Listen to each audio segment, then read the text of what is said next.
বিস্ফোরণ হলে তার প্রভাব অনেক দূর পর্যন্ত ছড়িয়ে পড়ে, অনেক সময় দীর্ঘদিন থেকেও যায়। অনেক ক্ষেত্রে আবার বিস্ফোরণের প্রভাবে নড়ে যায় ভীত। তাই কি হচ্ছে সিপিআইএমে?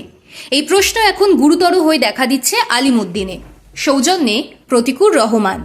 দল ছাড়তে চেয়ে রাজ্য কমিটির হোয়াটসঅ্যাপ গ্রুপে দেওয়া তাঁর চিঠি ফাঁস হয়ে গিয়েছে। তারপরই তুমুল বিতর্কের মুখে পড়েছে সিপিআইএম। প্রতিকুর কার্যত কাঠগোড়ায় দাঁড় করিয়েছেন দলীয় নেতৃত্বকে। তার অভিযোগের তীর সরাসরি রাজ্য সম্পাদক মোহাম্মদ সেলিমের দিকে।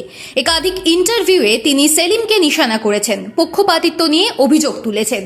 দলের অন্দরে যা হইচই ফেলে দিয়েছে, তার থেকেও বেশি অস্বস্তিতে ফেলে দিয়েছে দলকে। প্রতিকূল ইস্যু একদিকে যেমন বিস্ফোরণ ঘটিয়েছে, একই সঙ্গে প্রশ্ন তুলে দিয়েছে বামেদের তরুণ প্রজন্মকে নিয়েও। গত কয়েক বছর ধরে তরুণ মুখ তুলে আনার চেষ্টা করেছে দল। সেই প্রক্রিয়ার মধ্যে দিয়ে উঠে এসেছেন অনেকেই। মীনাক্ষী মুখার্জি, শতরূপ ঘোষ, দীপশিতা ধর, সৃজন ভট্টাচার্য, সায়ন ব্যানার্জি, কলতান দাশগুপ্ত, প্রতিকুর রহমান, এমন অনেক নাম। সাধের এই তরুণ ব্রিগেডের হাত ধরে ক্ষমতায় ফেরার স্বপ্ন দেখছে সিপিআইএম। ফলাও করে সে কথা শোনানোও হয়। কিন্তু এই তরুণ ব্রিগেডের সবাই কি সমান সুযোগ পাচ্ছেন কাজের? প্রতিকুর এখানেই প্রশ্ন তুলে দিয়েছেন। অনেক তরুণ নেতারই কার্যত কোনো কাজ নেই। তাদের কখনো সখনো দেখা যাচ্ছে সভা সমিতিতে, কিন্তু অনেকেই নিয়মিত নন। এখানেই উঠে আসছে পক্ষপাতিত্বের অভিযোগ। বলা হচ্ছে কেউ কেউ আগেই নেমে পড়েছেন বিধানসভা নির্বাচনের কাজে, বাকিরা সেই সুযোগ পাচ্ছেন না কেন? যেমন মীনাক্ষী মুখার্জির কথাই ধরা যাক। তাকে উত্তরপাড়ার দলের অর্থ সংগ্রহ থেকে জনসংযোগ নানান কাজে দেখা যাচ্ছে। উত্তরপাড়া থেকে ভোটে দাঁড়াচ্ছেন মীনাক্ষী, তাই তাকে প্রার্থী ঘোষণার আগেই আসরে নামিয়ে দেওয়া হয়েছে, এমন প্রচারও রয়েছে।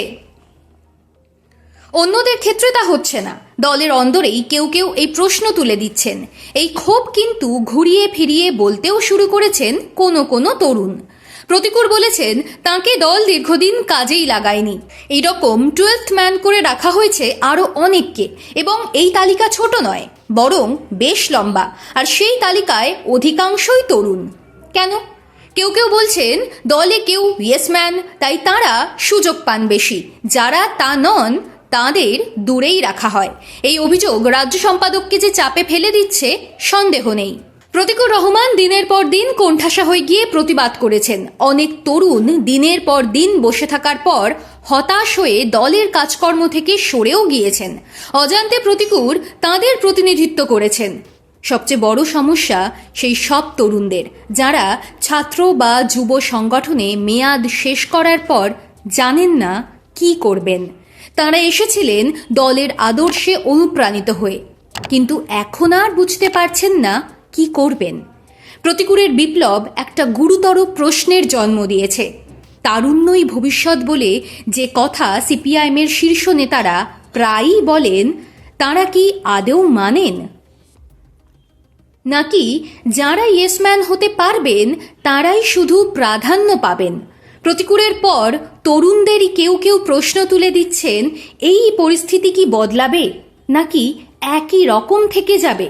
আসন্ন বিধানসভা নির্বাচনে শূন্যতা কাটাতে মরিয়া সিপিআইএম, কিন্তু দলের অন্দরে যে অগ্নিগর্ভ অবস্থা, সেখান থেকে ঘুরে দাঁড়াতে পারবে সিপিআইএম? এই প্রশ্নও কিন্তু থাকছে।